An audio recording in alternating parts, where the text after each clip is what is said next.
నమస్కారం అండి. ప్రణవి స్టోరీస్కి స్వాగతం. ఇవాళ మనం డి కామేశ్వరి గారు రచించిన భవబంధాలు అనే కథను విందామా? వరుణ్, రేపు ఆదివారం కదా, మధ్యాహ్నం భోజనానికి రండి అంది జానకి కొడుకుతో. ఏదన్నా విశేషమా? ఎవరైనా వస్తున్నారా అమ్మా అని ఆరా తీశాడు. కొడుకుని అమ్మ పిలవడం, కొడుకు అమ్మని చూడడానికి రావడానికి విశేషం ఉండాలా? కొంచెం మాట్లాడాలి, సాయంత్రం వరకు ఉండి వెళ్దురు గాని అంది జానకి. వరుణ్ ఒక క్షణం ఆగి, తను లేదు, వాళ్ళ పుట్టింటికి వెళ్ళింది అని ఫోన్ కట్ చేశాడు. 11 గంటలకి వచ్చిన కొడుకు భుజం చుట్టూ చెయ్యి వేసి ఆప్యాయంగా పిలిస్తే గాని రావు. నెలయ్యింది తెలుసా వచ్చి అంది జానకి. అవునమ్మా, ఆదివారం వచ్చేసరికి ఏమిటో బద్ధకంగా ఉంటుంది.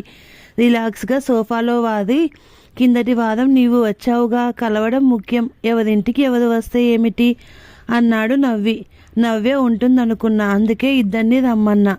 తను ఓ సోఫాలో కూర్చుంటూ అంది జానకి. వారానికల్లా గాలి అటు పోతుంది ఆవిడ గారికి. నేను 7 గంటలకి ఇంటికి వచ్చేసరికే లేదు, ఫోన్ అన్నా చేసి చెప్పలేదు అన్నాడు వరుణ్. అదేమిటి, మళ్ళీ ఏదన్నా గొడవ పడ్డారా? చెప్పకుండానే వెళ్ళడం ఏంటి అంది జానకి. అమ్మ, నాకేం తెలియదు, నన్నేం అడక్కు, విసుగ్గా అని తన ఇష్టం వచ్చినప్పుడు వస్తుంది వెళ్తుంది, నేనేం అడగను అన్నాడు వరుణ్. అదేమిట, ఎక్కడికి వెళ్తున్నది భార్య చెప్పదు, ఎక్కడికి వెళ్తున్నావని భర్త అడగడు, ఇదేం సంసారం? మీ ఇద్దరి పద్ధతి ఏం బాగాలేదు అంది మందలింపుగా జానకి. అందుకే రానన్నాను నేను. వచ్చిన దగ్గర నుంచి నీతి బోధలు, సాధింపులు, ఇంట్లో తన గోల, ఇక్కడ నీ గోల. నేనేం చెప్పినా నీవు కోడల్నే సపోర్ట్ చేస్తావు. ఎందుకు చెప్పడం? అన్నం పెట్టు, తినేసిపోతా దురుసుగా అన్నాడు వరుణ్. ఏమిటిరా నాన్న, చిన్న పిల్లాడిలా అలక, 30 ఏళ్ళు వచ్చినా కొడుకు చెయ్యి పట్టుకొని నిమురుతూ అంది జానకి. నీకంటే కోడలెలా ఎక్కువ అవుతుంది, కానీ మన ఇంటికి వచ్చిన పిల్ల కూతురే అనుకోవాలి. ఆ అమ్మాయి మనసు నొచ్చుకొని తల్లి కొడుకు ఒకటే అనుకోకూడదని తన వైపు ఆలోచించి పెద్దదానిగా సర్ది చెబుతున్నాను. బాబీ, ఒక ఆడదానిగా, అమ్మగా, భార్యగా, అత్తింటి కోడలిగా వచ్చిన ఒక అమ్మాయి మనస్థితి ఎలా ఉంటుందో మీకేం తెలుసుదా? పుట్టి పెరిగి ఇంటిని వదిలేసి ప్రేమాభిమానాల మధ్య పెరిగిన అమ్మాయికి ఒక్కసారిగా అన్నింటికీ దూరమై కొత్త చోటు, కొత్త ఇల్లు, కొత్త మనుషులు, కొత్త అలవాట్లు, కొత్త వాతావరణం మధ్య ఇదంతా నాది, వీళ్ళంతా నా వాళ్ళు అనుకోవడానికి సమయం పడుతుంది. భర్త అన్నవాడు తనవాడే, కావాల్సిన వాడు అని నిన్నే నమ్ముకొని వచ్చిన అమ్మాయికి నీకు మేమున్నాం, నువ్వు మా దానివి, ఈ ఇల్లు నీదే అన్న భరోసా ఇవ్వడం మన పని. అలాంటి భార్యకి నీవు ఆసరాగా నిలవాలి. అత్త మా అమ్మ లాంటిదే అనుకొని నమ్మకం కలిగించి మంచి చెడ్డ చెప్పి మందలించగలదు అత్త. పెద్దదానిగా ఇద్దరికి సర్ది చెప్పడం నా బాధ్యత కదా, కానీ నిన్ను అడిగినంత చనువుగా ఆ అమ్మాయిని అడగను కదా అంది. సరేలే, నేనేదో అన్నేశానని తను ఫీల్ అయిపోయినట్టు ఊహించుకోకు. నేనేం అనలేదు, గొడవ పడలేదు. నవ్య ప్రతివారం పరిగెత్తుతుంది. ఈసారి శనివారమే వెళ్ళింది. చెబితే వద్దంటానా? వద్దంటే మానుకుంటుందా? అందుకే అసలు పట్టించుకోను అసహనంగా అన్నాడు వరుణ్. నిన్న నవ్య ఇక్కడికి వచ్చింది, చాలాసేపు మాట్లాడింది తెలుసా? నెమ్మదిగా అంది జానకి. తెల్లబోయాడు వరుణ్. క్షణంలో తేరుకొని, మరి నన్నెందుకు అడుగుతున్నావు? తను నీకేం చెప్పిందో అందుకేనా ఈ క్లాస్ ఎగ్జామిన్ అన్నాడు సూటిగా చూస్తూ. తన మధ్య నవ్య మధ్య జరిగిన సంభాషణ ఎంత మేరకు చెప్పాలా అని తేల్చుకోలేక వీలైనంత తేలిగ్గా, ఏముంది, ఎప్పుడు నీకు తనకు ఉన్నదే కదా, నీవెక్కడికి రావు, సరదాలు లేవు, ఎవరితో కలవవు. మా ఫ్రెండ్స్ అందరూ చక్కగా పెళ్ళాల వెంట పార్టీలకి, పిక్నిక్లకి వస్తారు. వరుణ్ రాకపోతే నాకెంత చిన్నతనం, అవమానం అంటూ చెప్పుకొచ్చింది. అంత అడిగినప్పుడు వెళ్ళొచ్చు కదా అంది జానకి. ఏమిటమ్మా, ఆవిడ ఫ్రెండ్స్ ఆ పార్టీలు చూస్తే నాకు చికాకు.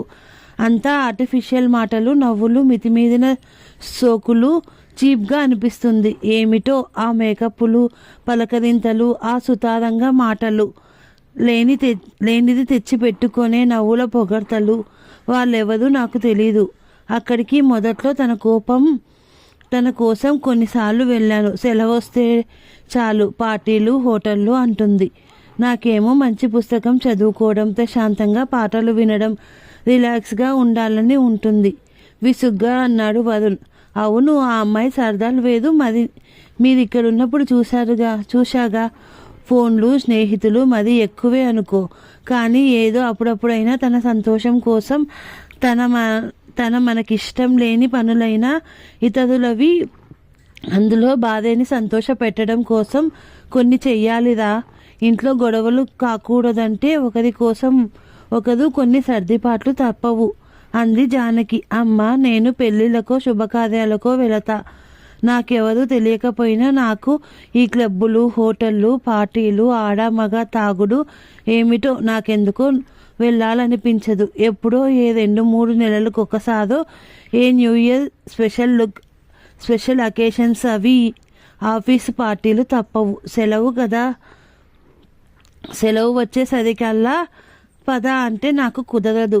నేనేం తనని వద్దనలే. వెళ్ళు, ఎంజాయ్ చెయ్యి, నన్ను బాధ పెట్టకు అని ఎన్నోసార్లు చెప్పా. నిజాయితీగా అంటున్న కొడుకును చూసి ఏమనాలో తెలియక తల ఊపింది అప్రయత్నంగా. తనకి కాలక్షేపం లేక ఏదో కొత్తదనం కావాలన్న ఆరాటం. పని పాట లేదు. ఇంట్లో వంట బోర్ అంటూ మనిషిని పెట్టింది. అన్నీ ఆమె చేసి టేబుల్ మీద పెడుతుంది. ఆఫీస్కి వెళ్ళి రావడం ఒకటే పని. ఇల్లు, వంట సర్దుకోవడం, దేని మీద తనకి ఇంట్రెస్టే లేదు. స్నేహితులు, తిరుగుళ్ళు, ఫోను ఉంటే చాలు. ఇంకా కాలేజ్ స్టూడెంట్ లెవెల్లోనే ఉంది తను. విరక్తిగా అన్నాడు వరుణ్. పెళ్ళయ్యాక 7-8 నెలలు వాళ్ళు బుక్ చేసుకున్న అపార్ట్మెంట్ రెడీ అయ్యే వరకు ఇక్కడున్నప్పుడు నవ్య కొత్త కోడలిగా వచ్చిన పిల్లే. తనేం నేర్చుకుంటుంది అని కొన్నాళ్ళు అసలు ఏ పని చెప్పలేదు జానకి. చనువుగా వచ్చి ఏదన్నా తనతో పాటు వంటింట్లో కబుర్లు చెబుతూ కాస్త సహాయంగా కూరలు తరిగిస్తాయిలే, ఇవ్వండి, చపాతీ పిండి కలపన, టేబుల్ మీద అన్నీ నేను పెడతా, మీరు కూర్చోండి లాంటి చిన్న చిన్న పనులున్నా చేస్తుందేమో అని ఆశించింది. కానీ లాభం లేకపోయింది. ఏమిటో పని పాట అలవాటున్నట్టు లేదు, ఇంట్లో అలా పెరిగినట్టుంది అనుకొని జానకి సర్దుకొని పోయేది. ఏమిటోదా నువ్వు అలా అంటున్నావు? నిన్న నవ్వే చాలా సీరియస్గా కంప్లైంట్ చేసింది. ఏముంది, నీతో చెప్పడం ఎందుకు, డైరెక్ట్గా నాతో చెప్పచ్చుగా ఆవేశంగా అన్నాడు. జానకి సందిగ్ధంగా ఏది ఎలా చెప్పడం అన్న ఆలోచనలో పడినట్లు ఊరుకుంది. నెక్స్ట్ పార్ట్ 2లో రేపు కలుద్దాం. Thank you friends.